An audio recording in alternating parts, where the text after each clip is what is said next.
Welcome to segment 2 of Citizens Forum, being filmed on Tuesday, July the 21st in Victoria, BC. Our guest in this segment is Tyson Strandlund.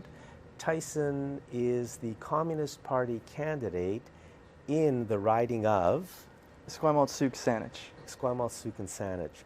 So I really commend you for running for the Communist Party because, you know, it's a name that's been under attack for a long time here in Canada and North America.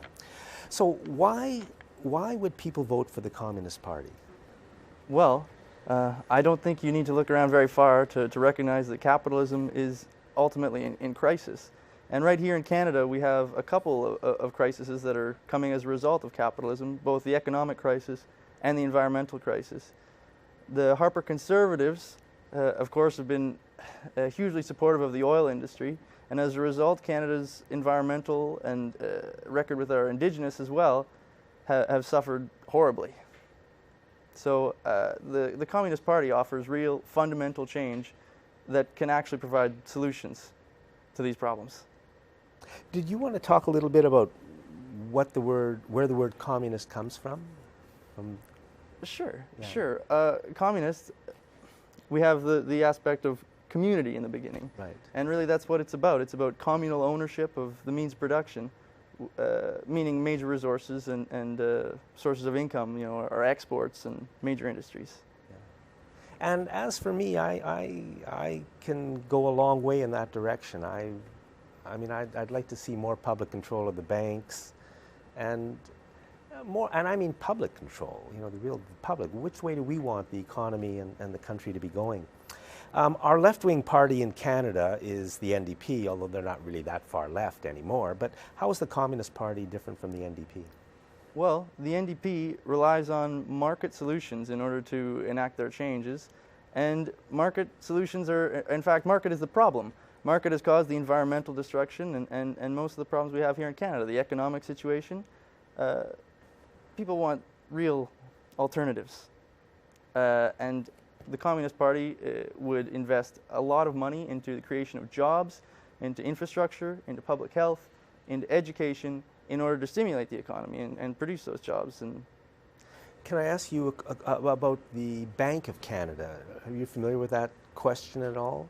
Of course. Okay, so would the Communist Party be willing to use the Bank of Canada to give us money? Well, the Bank of Canada was initially developed in order to be just that, a national bank, and provide funding to the country, you know, on a no-interest basis. However, it's since become privatized, and we're held hostage to the bankers. The Communist Party of Canada obviously proposes nationalizing this institution so we can take it back into our own control and use it how we want it rather than be at the whim of the bankers.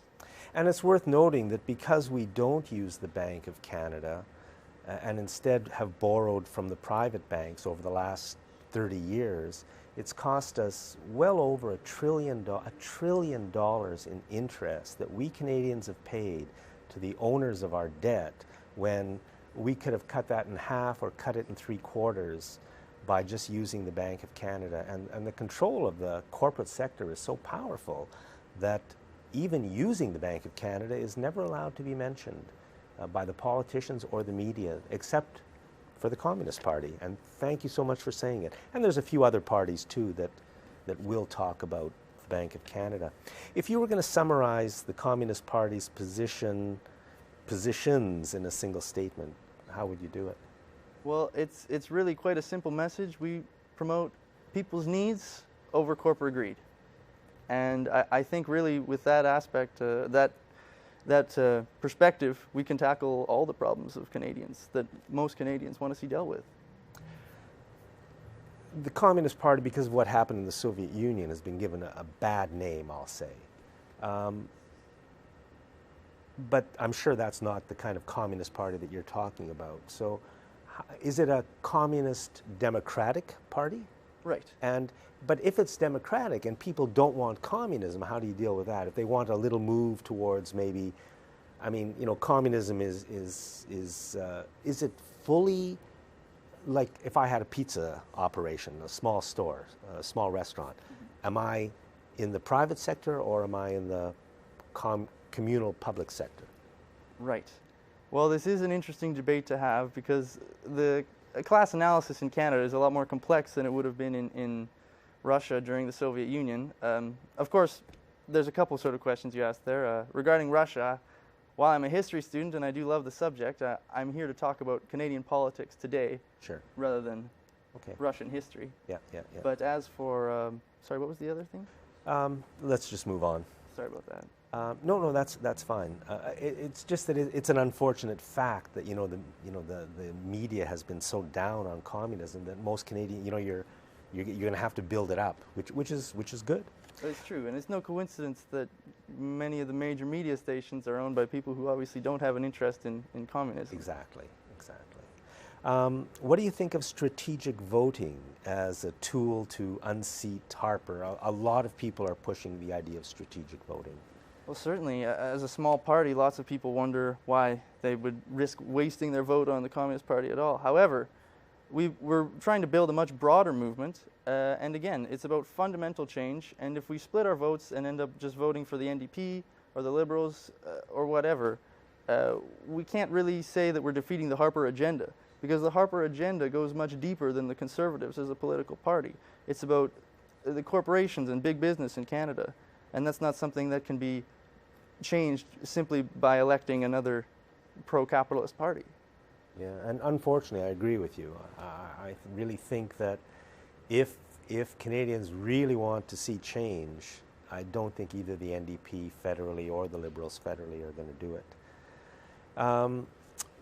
If we look at some specific issues, where does the Communist Party stand on something like the tar sands? Well, let's say the tar sands.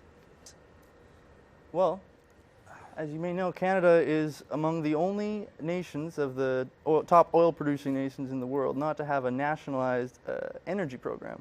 And immediately, the first order of business would be to nationalize that industry and have the funds go back towards public programs such as healthcare, infrastructure, education, and the things that the majority of Canadians actually want to see done. Of course, there's the environmental issue as well.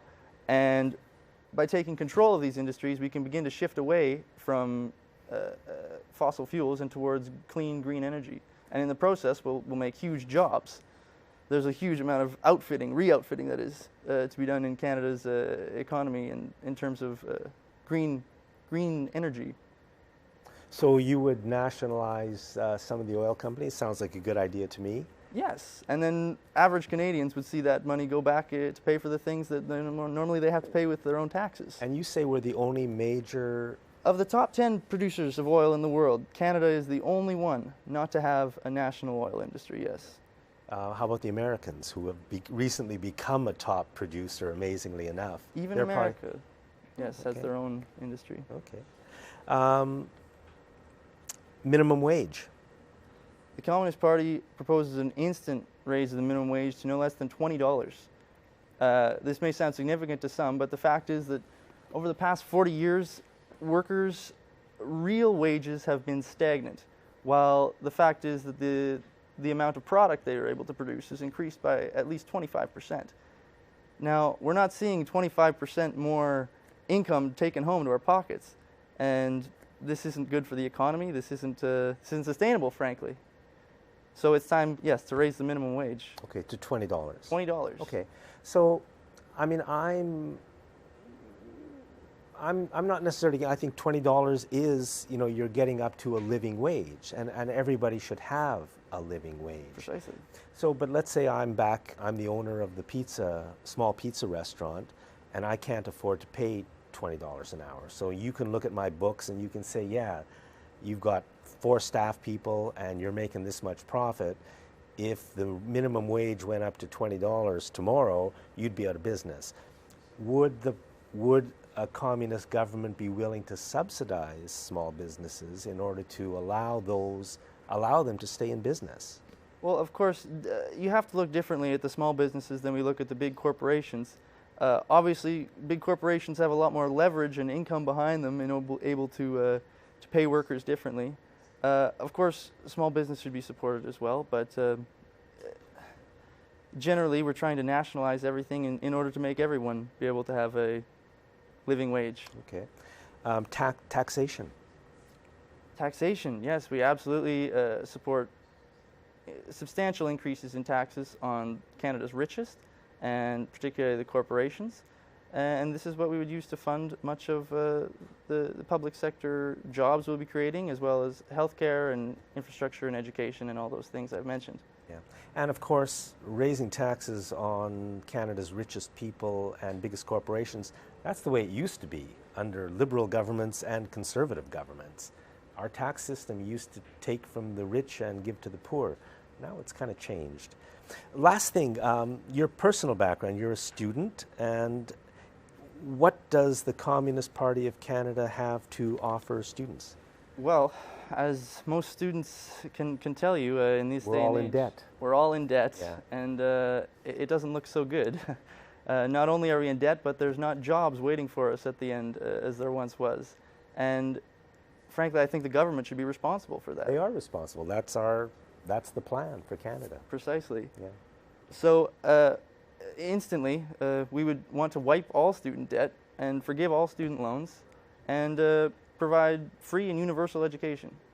And I think this is a huge benefit to the economy because it all comes back. It creates more educated workers with skills who can benefit the country as a whole.